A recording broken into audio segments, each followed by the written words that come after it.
Hello everyone and welcome to the Big 6 Introduction video. My name is Mr. Benoit and I am your school librarian. Our lesson purpose for today is to look at the Big 6 research model and see how it can help make the research process easier for you. Our lesson objective is for students to be able to use the Big 6 research process to define a research task, find and synthesize credible information sources, and present their findings in multiple formats. A couple of steps that you want to take for today's lesson is to watch the introduction video, of course, to take a pre-assessment to see what you already know about the Big 6, and then to use the resources as well as your helpful librarian to guide you through the steps of the Big 6 research process. And finally, to watch the conclusion video to recap your learning. As always, we want to focus on specific learning standards for students to concentrate on.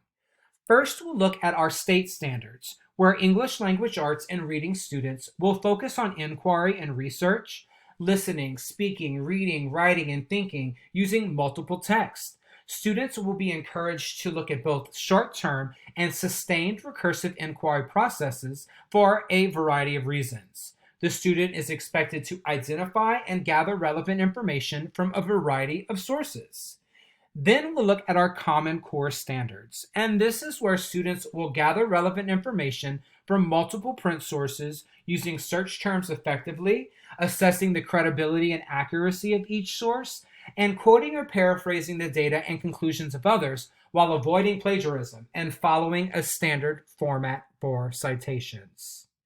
Next, we'll look at our ITSE standards. This is where students are going to be looked at as knowledge constructors.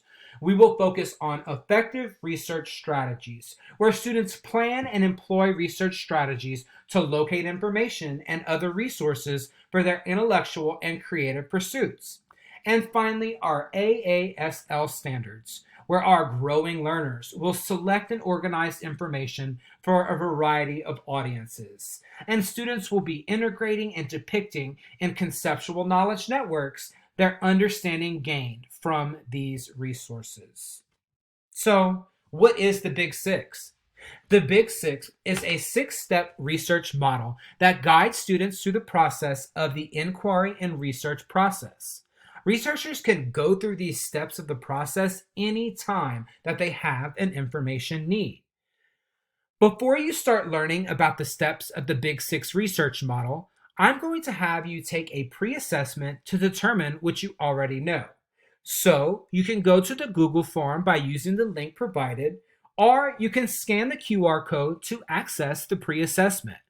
Take this pre-assessment before looking at any of the other resources. So, the Big 6 research model contains 6 steps that guide you through the research process. Take the pre-assessment quiz, and then you're going to continue learning about the Big 6 by viewing the video resources provided. After you feel that you have a good understanding of the Big 6, please take time to watch the conclusion video. Thank you so much for listening, and good luck with your research process.